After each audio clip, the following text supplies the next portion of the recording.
তেল, যা বর্তমান পৃথিবীর সবচেয়ে মূল্যবান খনিজ সম্পদ।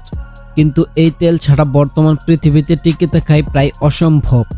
আপনি কি জানেন তেল কিভাবে গভীর সমুদ্রের নিচ থেকে উত্তোলন করা হয় এবং সেই উত্তোলনকৃত অপরিশোধিত তেল আমাদের ব্যবহারের যোগ্য বানায় কিভাবে? রাতের নিস্তব্ধ মরুভূমির বুকে দূরে আগুনের শিখা চলছে, আর সেই বিশাল তেল রিগুলি মাটির গভীরে ঢিল করে চলছে, আর এখান থেকেই উঠে আসে সেই জ্বালানি যার উপর নির্ভর করে আমাদের গাড়ি, বিমান, এমনকি অসংখ্য কারখানার কাজ চলছে। তাই পেট্রোল এবং ডিজেল আমাদের জীবনে কতটা গুরুত্বপূর্ণ তা বর্তমান সময়ের তেল সংকট চিত্রগুলো দেখলেই বোঝা যাচ্ছে। তাই আজকে আমরা আপনাকে নিয়ে যাব সেই অদৃশ্য জগতের ভেতরে, যা লুকিয়ে আছে পৃথিবীর গভীর সমুদ্রের নিচে।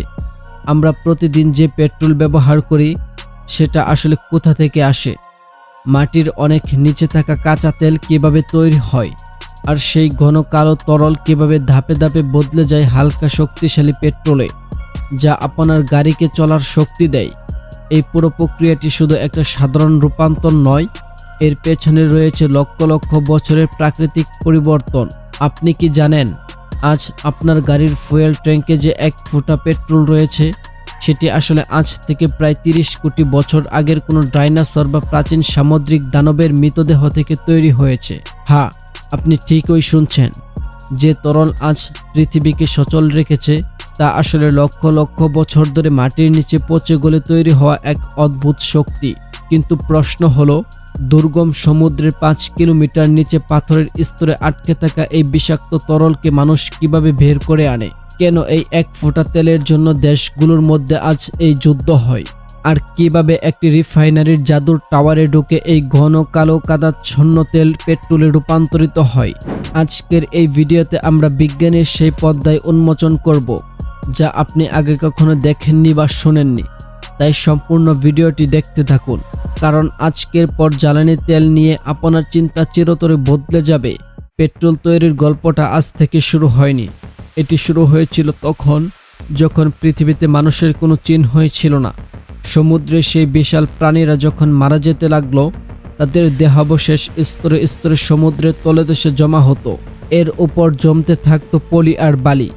লক্ষ লক্ষ বছর ধরে এই স্তরের উপর যখন কয়েক মাইল পুরো মাটির চাপ পড়ল এবং পৃথিবীর ভিতর থেকে প্রচণ্ড তাপ এলো, ঠিক তখনই শুরু হলো এক অদ্ভুত রাসায়নিক বিক্রিয়া, যাকে বিজ্ঞানীরা বলেন থার্মাল ক্র্যাকিং।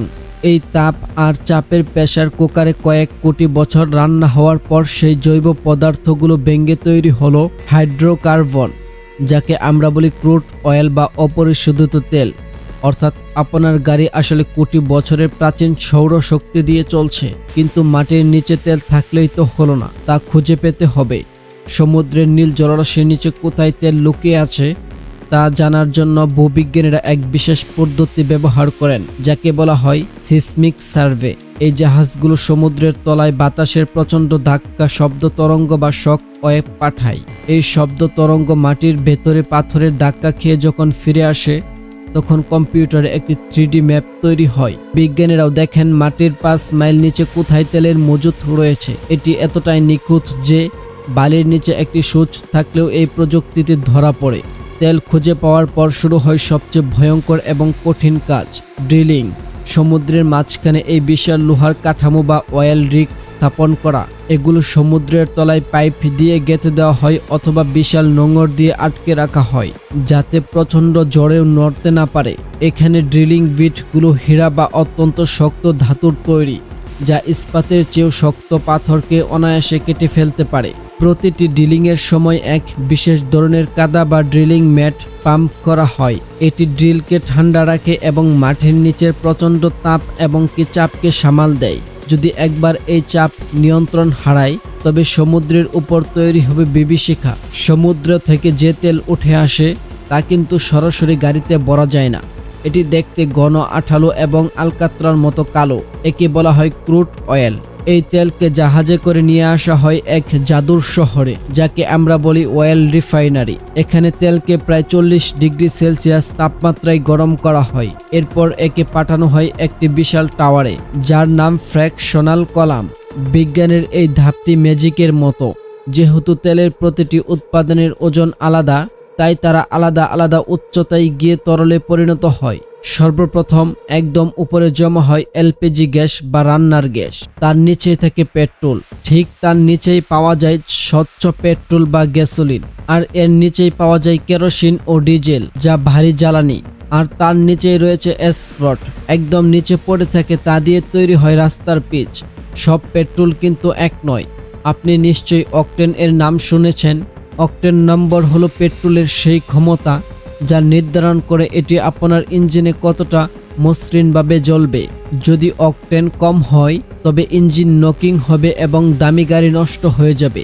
তাই রিফাইনারিতে বিভিন্ন রাসায়নিক মিশিয়ে এর মান উন্নত করা হয়। এই এক ফোঁটা তেলকে কেন্দ্র করেই বদলে যায় পৃথিবীর মানচিত্র। কেন আরব দেশগুলো এত ধনী? কেন আমেরিকা বা রাশিয়ার মতো দেশগুলো তেলের খনি দখলের জন্য মরিয়া? এটি শুধু জ্বালানি নয়, এটি ভূরাজনৈতিক অস্ত্র। যার হাতে তেল আছে তার হাতেই রয়েছে পৃথিবীর লাগাম। কিন্তু এই কালো সোনার একটি অন্ধকার দিকও আছে। কোটি কোটি বছর ধরে মাটির নিচে জমে থাকা কার্বনকে যখন আমরা মাত্র 100 বছরে পুড়িয়ে ফেলছি, তখন পৃথিবী গরম হয়ে উঠছে, বরফ গলছে, সমুদ্রের পানির উচ্চতা বাড়ছে। তাহলে কি পেট্রোলের দিন শেষ হয়ে আসছে? হ্যাঁ, বিশ্ব এখন পেট্রোল ছেড়ে ইলেকট্রিক এবং হাইড্রোজেনের দিকে ঝুঁকছে। আমাদের পরবর্তী প্রজন্ম হয়তো পেট্রোল পাম্পকে জাদুঘর হিসেবে দেখবেন। সমুদ্রের অতল থেকে আপনার গাড়ির ইঞ্জিন পর্যন্ত যে যাত্রা, এটি আসলে মানুষের বুদ্ধিমত্তা আর প্রকৃতির রহস্যের এক মহাকাব্য।